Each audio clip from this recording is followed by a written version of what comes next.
అంటే ఈ పాటికి చంద్రబాబు కనుక గాడి తప్పకుండా బుద్ధి గడ్డి తినకుండా ఆ మెడికల్ కాలేజీని చిన్నవాడైనా జగన్మోహన్ రెడ్డి గారి సంకల్పాన్ని కొనసాగించుంటే ఇవాళ ఆంధ్రప్రదేశ్ రాష్ట్రానికి 17 ప్రభుత్వ మెడికల్ కాలేజీలు పూర్తవటమే కాకుండా ఈ రాష్ట్రంలో కొత్తగా పేద మధ్యతరగతి విద్యార్థులు 2750 మంది చదువుకుంటానికి అవకాశం ఉండేది.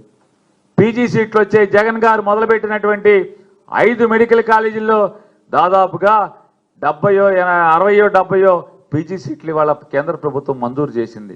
అంటే ఇవాళ రాష్ట్రంలో జగన్మోహన్ రెడ్డి గారు పెట్టుకున్నటువంటి ఎత్తినటువంటి సంకల్పం మెడికల్ కాలేజీల స్థాపన, తద్వారా వైద్యుల యొక్క సంఖ్య పెంచేదానికి, హాస్పిటల్ బాగు చేయటం, ఇన్ని ఏ సంకల్పాన్ని అంటే ఏదో సామెతగా ఉంది. 5 ఏళ్లలో 2 ఏళ్ళు కరోనా అయితే 3 ఏళ్లలో ప్రజా సంకల్ప ద్వారా సంకల్ప యాత్ర ద్వారా తన మనసులో ఉన్నటువంటి లేదా ప్రజలు చెప్పుకున్నటువంటి కోరికల్ని తీర్చే క్రమంలో ఇవాళ చంద్రబాబు వచ్చి ఏం చేస్తున్నాయంటే రాక్షస పరిపాలన చేస్తున్నాడు. కనీసం చిన్నవాడని చెప్పి అతను చూసి బుద్ధి తెచ్చుకునే పరిస్థితి లేదు.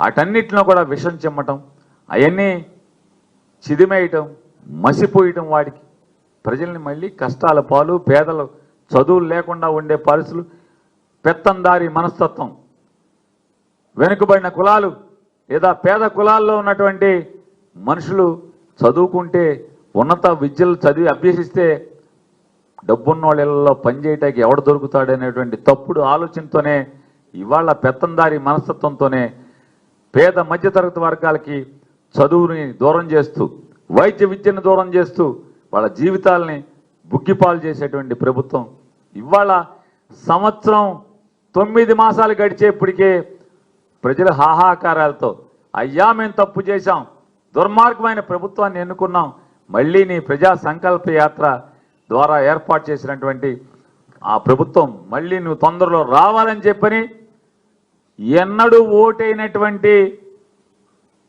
జగన్ గారంటే ఏనాడు సానుభూతి లేనటువంటి వ్యక్తులు కూడా, ప్రజలు కూడా రోడ్డెక్కి ఇవాళ జగన్ని ఆశీర్వదిస్తున్నారంటే ఇవాళ దానికి ఒకటే, సంకల్ప యాత్రలో ఏదైతే ప్రజల మనసుల్లోంచి విన్నాడో, విని ఆచరించాడో, అది పరిపాలన ద్వారా ప్రజలకి కోరుకున్న పరిపాలన అందించాడో దాని ఫలితాలు మాత్రమే ఇవాళ మనం చూస్తున్నాం.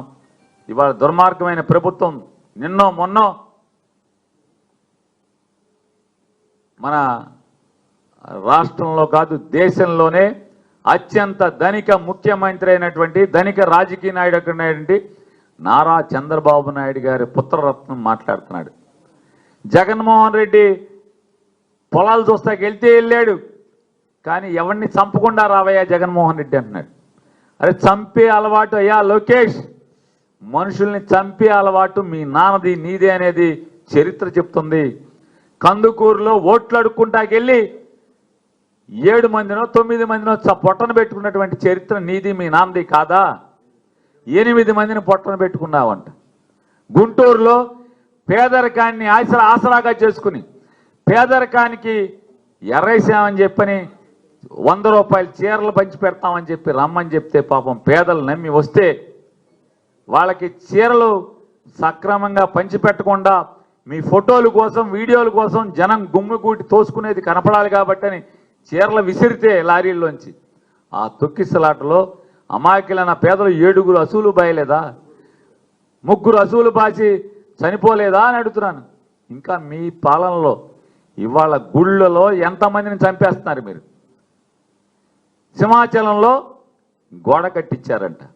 గోడ ఎవరు కట్టించారయ్యా?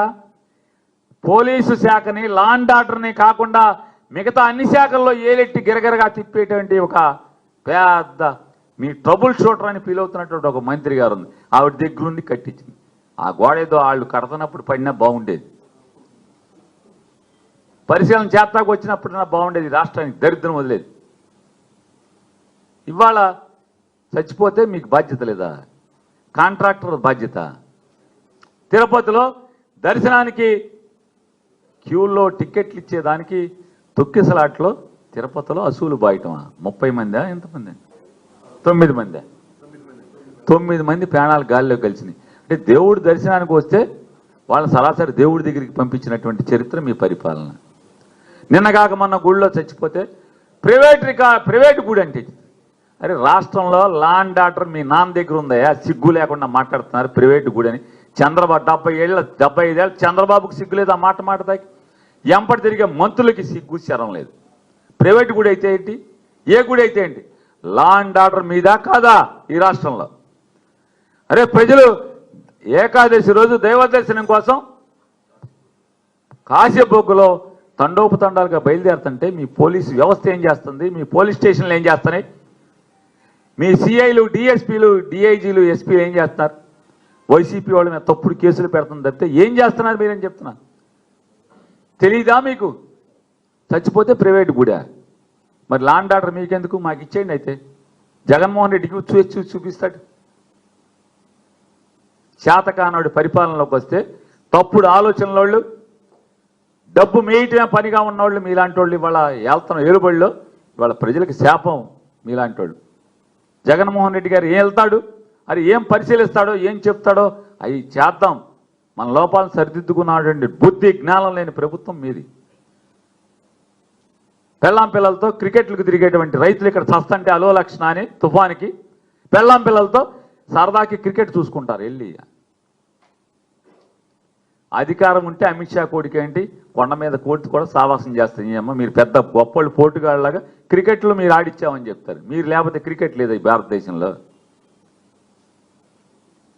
రేపు నాన్న మామూలుగా మా జగన్మోహన్ రెడ్డి ముఖ్యమంత్రి అవును, అమిత్ షా కొడుకు మోడీ చుట్టాలు అందరూ నాతో సావాసం చేస్తారు. ఇది పెద్ద విషయమా? దీనికి పెద్ద గొప్పలు చెప్పుకుంటున్నారు మీరు క్రికెట్లకి వెళ్ళి. రైతు అలు లక్షణ చస్తంటే ఇవాళ మీ యువగళంలో తిరిగావు. ఏదన్నా యువగళంలో జనం చెప్పింది ఒక్కటన్నా నువ్వు ఆచరించి చూపించావా అని అడుగుతున్నాను.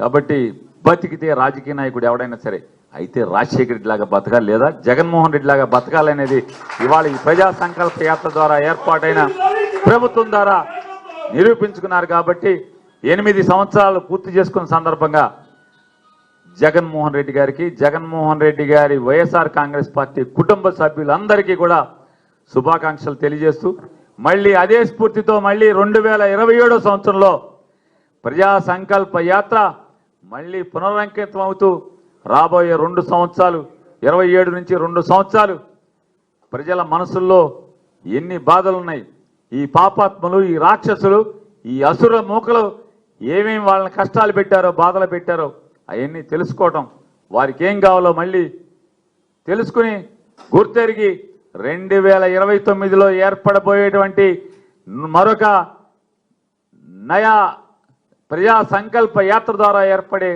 ప్రభుత్వంలో అవన్నీ నెరవేర్చేదానికి సంకల్పంతో జగన్మోహన్ రెడ్డి గారు ఆయన ఉన్నారని చెప్పనేది మనస్ఫూర్తిగా ప్రజలందరూ